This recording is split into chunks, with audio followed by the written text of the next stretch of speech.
Assalamualaikum warahmatullahi wabarakatuh. Selamat pagi Bapak Ibu penilai dalam sertifikasi dosen gelombang 1 tahun 2025. Perkenalkan, saya Elmi Nurfianti, salah satu dosen di kampus Politeknik PGRI Banten, program studi Manajemen Sumber Daya Manusia atau MSDM. Adapun tujuan video ini dibuat untuk melengkapi persyaratan dalam pengajuan sertifikasi dosen gelombang 1 tahun 2020, yaitu pernyataan dari dosen dalam unjuk kerja Tridharma Perguruan Tinggi atau PDD UKT PT dalam bidang pengajaran. Pada kesempatan ini, mata kuliah yang akan saya presentasikan sebagai contoh dalam media pembelajaran adalah mata kuliah Manajemen Prinsipal. Mata kuliah ini terdiri dari 2 SKS. 1 SKS teori dan materi, 1 SKS problem solving berdasarkan case study yang diambil pada mata kuliah. Selanjutnya, mata kuliah ini disampaikan dengan metode DIA, Delivery Interaction Assessment, dalam proses pembelajaran yang ada di kelas baik offline maupun online. Penyampaian pengajaran ini saya sampaikan agar lebih efektif, melibatkan penggunaan berbagai metode dan strategi untuk memastikan mahasiswa memahami materi dengan baik. Beberapa cara yang bisa dilakukan antara lain menggunakan bahasa yang sederhana, memberikan contoh konkret, memanfaatkan visualisasi, melibatkan mahasiswa secara aktif, dan memberikan umpan balik yang teratur. Dalam metode pembelajaran, saya menggunakan beberapa metode pengajaran. Di antaranya yaitu 1. Metode ceramah. Dosen menyampaikan materi secara lisan, cocok untuk penyampaian informasi dasar kepada banyak mahasiswa. Yang kedua, diskusi kelompok. Mahasiswa berdiskusi dalam kelompok untuk memecahkan masalah atau memahami materi. Yang ketiga, pembelajaran kooperatif, yaitu mahasiswa bekerja dalam tim untuk menyelesaikan tugas, saling membantu, dan berbagi pengetahuan. Yang keempat, pembelajaran berbasis proyek. Mahasiswa terlibat dalam proyek nyata yang relevan dengan materi pembelajaran. Yang kelima, pembelajaran berbasis teknologi. Menggunakan teknologi untuk meningkatkan pengalaman belajar. Adapun deskripsi pada mata kuliah ini, Manajemen Prinsipal, yaitu memperkenalkan konsep-konsep dasar dan prinsip-prinsip manajemen yang berlaku umum. Mata kuliah ini memberikan landasan bagi mahasiswa untuk memahami bagaimana organisasi dirancang, dijalankan, dan dikelola. Mata kuliah ini juga membahas fungsi-fungsi manajemen seperti perencanaan, pengorganisasian, pengarahan, pengendalian, serta bagaimana prinsip-prinsip ini diterapkan dalam berbagai konteks organisasi. Selanjutnya, masuk ke capaian pembelajaran mata kuliah. Dalam mata kuliah ini, dari program studi manajemen sumber daya manusia atau MSDM, yaitu kita lihat pencapaiannya.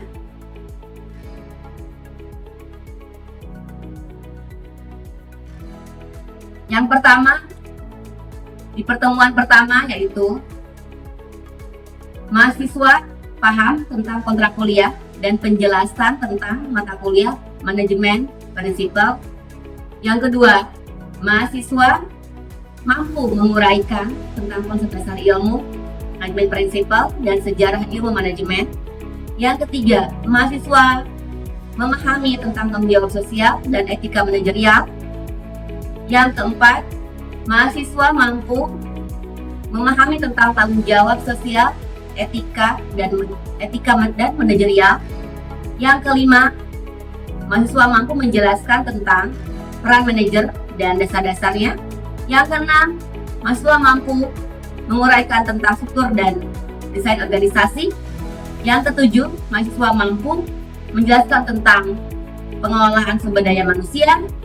Yang kedelapan dan seterusnya pada dasarnya yaitu mahasiswa mampu merencanakan, mengorganisasikan, serta mengevaluasi manajemen yang ada di perusahaan. Seperti itu untuk CPMK di mata kuliah manajemen prinsipal. Selanjutnya kita lanjut ke berbagai buku referensi. Kita lihat di sini ada karya dari saya sendiri, diambil dari dasar manajemen dan akhirnya berkembang ke strategi pemasaran, di mana nanti kedepannya kita akan mempelajari manajemen pemasaran. Jadi buku-buku yang saya referensikan ini dari karya saya sendiri, yaitu strategi pemasaran, di mana di sini buku ini membahas tentang strategi pemasaran, rencana terperinci, terpadu yang mengarahkan aktivitas perusahaan untuk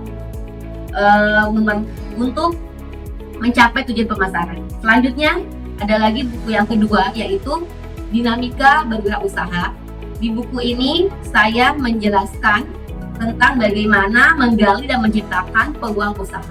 Karena basic saya manajemen prinsipal, jadi saya juga mereferensikan sampai ke mahasiswa bisa berwirausaha dengan baik seperti itu.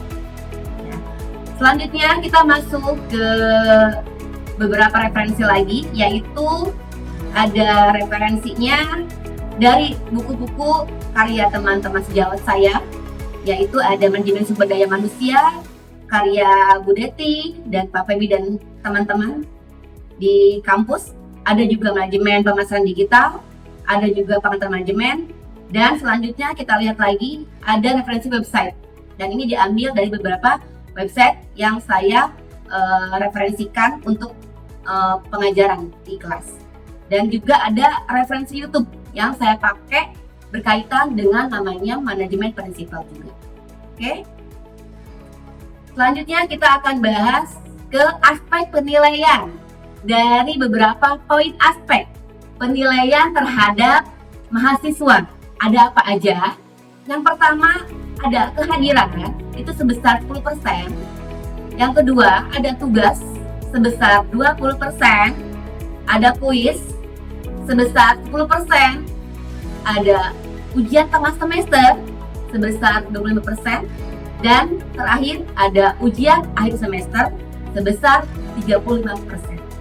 Bobotnya ini disesuaikan dengan rencana pembelajaran untuk mahasiswa. Ya. Jadi bobot terbesar ada di ujian akhir semester. Kita lanjut untuk pemaparan video pembelajaran saya di kelas. Kita saksikan seperti apa. Mari kita saksikan video ini.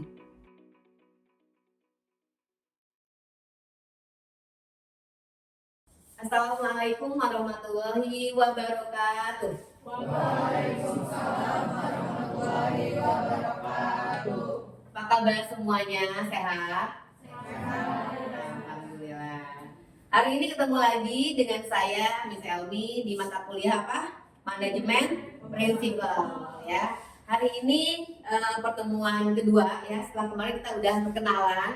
Nah hari ini pertemuan kedua, alhamdulillah nih ya yang hadir udah banyak ya. Mudah-mudahan nanti lancar sampai kita selesai. Oke. Untuk pertemuan kedua ini sebelumnya saya mau absen dulu ya. Nah kita absen dulu sebentar. Kita lihat di Smart Campus ya. Ini sudah ada semua. Ada Elis. Hadir. Oke Elis. Ada Pak Hari. Oke, Pak Hari ada, dan ada Masya. Hadir. Oke, Ajis. Hadir. Oke, Hai Ruby. Pram. Munita. Rina. Terus ada Silvi. Ahmad. Hadir. Email. Meli. Oke, Silvi. Oke, sudah semua berarti di sini terisi ya di Smart Campus All Green ya.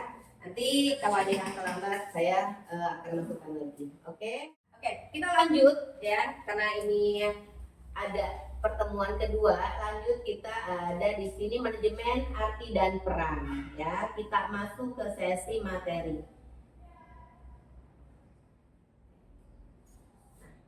Ada 5 yang akan kita bahas di hari ini. Yang pertama, manajemen sebagai proses ilmu, seni dan profesi. Yang kedua, peran manajemen bagi perusahaan. Yang ketiga, fungsi dan prinsip manajemen. Yang keempat, jenis dan tingkat manajemen. Yang kelima, manajer dan tanggung jawab manajerial. Ya, 5 ini yang akan kita bahas di pertemuan sekarang. Ya, kita lanjut seperti apa? Nah ini ya. Tadi pengertian manajemen udah diperkenalkan oleh email sedikit ya. Boleh dong, Miss pengen dengar suaranya Elis. Nah, Elis boleh baca poin pertama, Miss. Baik, terima kasih Miss. Untuk yang poin pertama itu adalah Lawrence Apply. Itu artinya pengertian manajemen adalah keahlian dalam membangkitkan orang lain agar bersedia melakukan sesuatu. Tak harus seseorang, keahlian manajemen juga dapat dimiliki oleh organisasi maupun kelompok. Dan yang kedua itu ada Georgie R. Terry. Itu dikenal sebagai Bapak Ilmu Manajemen dalam bukunya yang berjudul Principle of Management. Itu menyebutkan pengertian manajemen adalah sebuah proses yang terdiri dari perencanaan, perorganisasian, pergerakan, dan pengawasan untuk mencapai tujuan yang telah ditetapkan sebelumnya. Berdasar pengertian manajemen tersebut, akhirnya diturunkan menjadi sebuah fungsi manajemen. Dan poin yang ketiga, itu dari Henry Fayol, yang dimana pengertian manajemen adalah sebuah proses perencanaan, pengorganisasian, dan pengawasan terhadap sumber daya yang ada untuk mencapai tujuan yang efektif dan efisien. Oke, terima kasih Elis, semangat banget. Ketiga ini tuh dikenal sebagai Bapak Manajemen ya. Tadi yang dari email yang mana sih yang simpel banget nih? Ini ya dari si Henry Fayol. Di sini adalah proses perencanaan, pengorganisasian, dan pengawasan. Jadi kalau ngomong manajemen itu pasti ada proses dulu ya. Apa dari merencanakan, pengorganisasian, dan satu lagi adalah pengawasan serta evaluasi. Itu kalau ngomongin manajemen, karena kalian jurusannya manajemen, jadi harus tahu oh itu tuh fungsinya kalau kita ngomongin manajemen ya. Oke, nih masih banyak lagi pakar-pakar yang lain ya. Kita lanjut ke slide berikutnya ya. Nah ini ya, ada 6 unsur manajemen ya. Dalam manajemen nggak ada uang jalan nggak? Nggak ada mesin jalan nggak? Jadi kalau kalian nanti di suatu perusahaan ya udah tahu seperti apa manajemen yang baik, ini unsur-unsurnya. Ada manusia, betul, karena kalau nggak ada manusia kita ngurusin apa ya? Yang pasti harus ada orang yang harus kita manage, yang kita atur, yang kita kelola. Yang kedua ada uang. Nah ini biasanya ya, time is money katanya gitu kan. Karena kalau nggak ada modal nggak bisa. Ya betul, karena apa, semua proses itu ada yang namanya harus ada biaya ya. Dan di sini uang pasti harus ada. Yang ketiga material, bahannya kayak gimana ya, kita mau ngerjain apa di suatu perusahaan. Kalau nggak ada yang kita kerjain, si bahan bakunya tidak ada, nggak akan jalan. Kemarin kalian ya waktu pernah berkunjung ke perusahaan? Pernah ya. Terus ada, kalau nggak salah pernah ada outing class ya bersama dosen lain ya yang saya tahu. Dan kalian di situ ada yang namanya membuat apa? Di situ ada pembuatan bejana kalau nggak salah ya. Nah itu materialnya. Material itu didatangkan dari mana? Dari luar negeri ternyata ya. Dan ternyata itu kalau udah dijual tuh luar biasa. Itu kalau nggak ada material nggak jalan kita. Karena memang harus ada yang dibentuk, yang dibuat. Itu materialnya. Mesin pasti ya. Mesin itu baik memang berupa alatnya ataupun ada sesuatu sistem yang jalan di situ ya. Ada juga metode. Metode kayak gimana sih Miss? Biasanya berkaitan dengan caranya ya. Cara gimana kita nge-manage-nya. Baik itu nanti kalian langsung diarahkan ataupun sekarang kan udah musim digital ya. Nah, ada metodenya yang dipakai dan juga ada pasar dan marketnya. setelah dibuat itu yang namanya barang atau produk itu bisa kita salurkan, kita bisa jual juga ya kalau dalam sebuah perusahaan yang masukkan produk ya. Jadi 6 ini sangat penting. Oke, ada pertanyaan silakan. Kalau ada pertanyaan, kalau ada yang mau bertanya boleh ya sebelum slide berikutnya. Oke, nah ini manajemen sebagai ilmu seni dan profesi. Ada ilmu, ada seni, ada profesi. Ya, sebagai ilmu kalian belajar nih sekarang kuliah. Ya, sebagai seni apa Miss? Nah, di sini ya, kalau kita ngomongin sebagai seni berkaitan dengan sini, melaksanakan dan mengatur. Seninya yaitu ngatur orang. Ya, namanya orang itu kan berbagai macam karakter ya. Harus sabar. Nah, harus kita mengerti seperti apa karena orang ini berbagai sifat atau karakter muncul di suatu pekerjaan ya. Dan ada juga sebagai profesi. Ada nanti kita belajar sebagai manajer. Itu profesi. Ya, masuk ke situ. Oke? Next kita lihat lagi. Nah, ini. Ya, ini tadi penjelasannya. Sebagai ilmu, sebagai seni, sebagai profesi. Tadi garis besar seperti itu. Ya. Kalau sebagai ilmu, sebagai seni, ini masing-masing sesuai dengan konteksnya di perusahaan seperti apa. Ya, oke kita lanjut. Nah ini peran manajemen bagi perusahaan. Kenapa sih Miss harus kita atur sedemikian rupa harus berperan di manajemennya? Ya ini biar jalan semuanya. Ini berkaitan jenis dan tingkat manajemen. Ya ternyata bisa dari bawah itu sampai ke atas. Gimana Miss? Di sini biasanya staff ya. Staff di sini dan di sini ada yang namanya biasanya sekelasnya supervisor. Ya, ke atasnya lagi apa Miss? Ada manajer di sini tingkatannya. Yang bawah atas ini adalah manajer adalah direktur. Mungkin kalau sekarang CEO-nya di sini. Ya, owner lagi sini ada lagi yang bagian top lagi di atas. Nah, kalau kalian yang perusahaan, wajar nggak langsung ke sini karena kalian tidak bisa masuk langsung posisi yang ini atau ke sini. Pasti prosesnya sini dulu. Profesional dulu, staff kalau di perusahaan. Kalau misalkan kalian jadi pengusaha, kalian jadi investor bisa masuk ke sini karena kalian ownernya. Paham ya? Nah, ini tenaga penjual biasanya ya, karyawan lain, terus di sini supervisor atau mandor di sini bisa, dan di sini ada kepala cabang atau kepala departemen. Tadi yang saya bilang manajer atau head ya.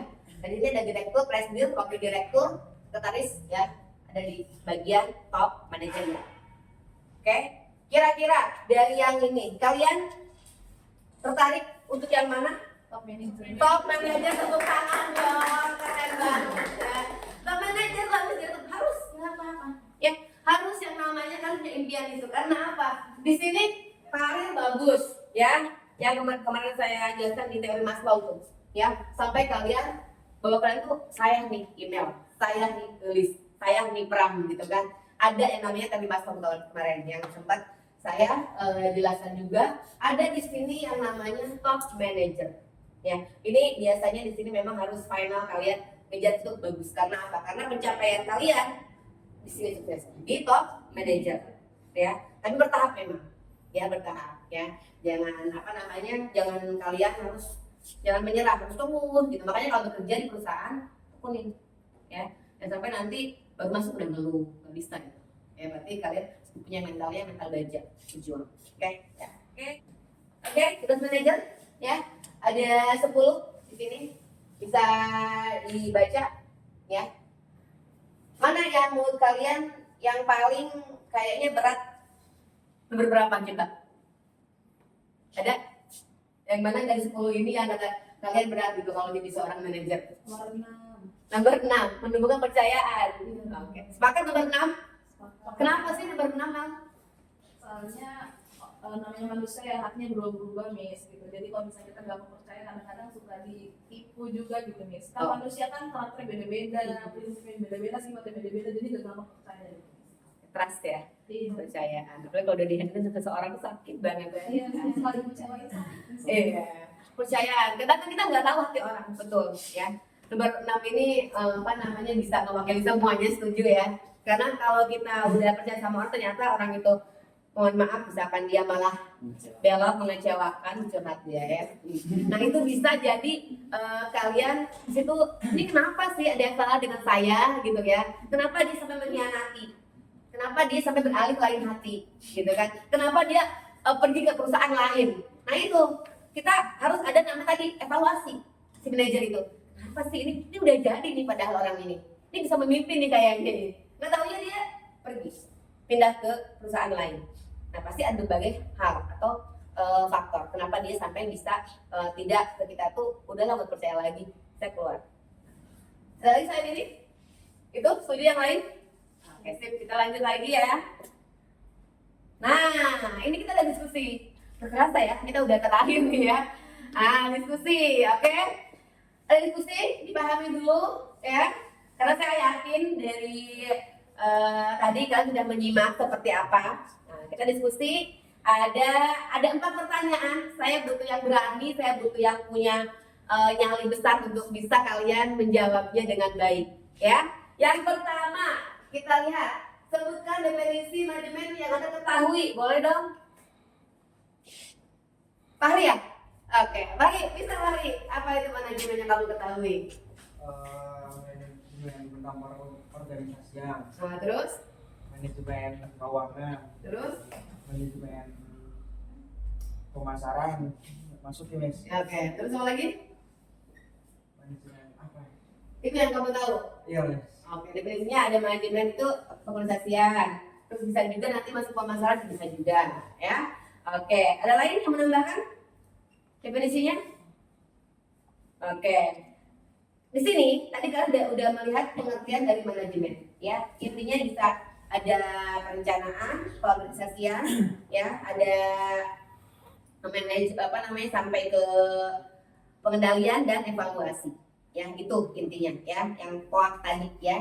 Oke. Yang ketiga, apabila Anda menjadi seorang manajer sebuah perusahaan, hal apa yang pertama akan Anda lakukan dalam bekerja dengan tim? Coba, boleh? Aku Miss. Boleh. Ini gimana Mil? Dia mau jadi manajer nih. Apa gimana Mil di belakang? Boleh. Kalau saya Miss, dari seorang manajer pertama kali itu saya akan melakukan membangun hubungan yang baik dulu sih sama orang-orang di sekitar situ. Oke. Karena saya kan baru-baru banget ya, baru pertama kalinya nyemplung, jadi saya harus tahu dulu nih karakteristik orang itu seperti apa, pengenalan dulu. Kalau misalkan udah tahu nih orang ini kayak gini, orang ini kayak gini, baru saya memahami gitu gimana ya proses tujuan atau prosedur yang baik untuk tim ini gitu sih Miss. Terus habis itu saya mau, setelah saya udah kenal, saya mau membangun kepercayaan gitu supaya teman-teman atau tim itu tuh bisa percaya sama tanggung jawab saya bisa kasih perintah atau tujuannya bisa mereka percaya dan mereka lakukan gitu sih kurang lebih. Oke, tepuk tangannya buat saya. Jadi kalau jadi manajer tuh pertama harus kenal dulu semuanya ya. Jadi harus kenalan, ya betul harus kenalan dulu. Karena kalau nggak kenal nggak sayang biasanya ya. Dan tahu minimal namanya itu siapa, ya. Tinggal lupa gitu kita. Yang kedua ada membangun kepercayaan dulu, iya. Karena ini yang pertama ya gitu. Jadi harus itu kita harus dalam kenalan tuh nanti biasanya terlebih dulu nih, ini ada yang baru nih manajernya nih, gimana sih gitu ya. Oke, semuanya sudah terjawab tes studinya. Terima kasih banyak ya untuk di pertemuan hari ini. Jika ada pertanyaan lagi silakan sebelum saya akhiri. Sudah cukup semuanya paham dengan manajemen? Oke. Kita nanti ketemu di pertemuan ketiga, mudah-mudahan nanti bisa hadir semuanya ya, yang sakit cepat disehatkan, yang lagi ada kepentingan bisa masuk kembali ya. Jika tidak ada pertanyaan dari kalian ya, dan tadi sudah dijawab juga, kita udah ada sharing, sudah ada tadi jawab yang baik juga. Terima kasih teman-teman yang sudah menjawab studinya. Ini ya, kunci manajemen waktu adalah melihat nilai setiap momen. Nah, kalau kalian menghargai waktu, berarti itu bernilai banget, punya value ya. Ini kata-kata jejak hari ini. Terima kasih atas kehadirannya. Mohon maaf jika ada lisan saya atau hal yang tidak berkenan di pertemuan hari ini. Sehat-sehat semua, salam sama orang tua kalian. Ketemu lagi nanti minggu depan dengan saya insya Allah. Saya pamit. Wassalamualaikum warahmatullahi wabarakatuh.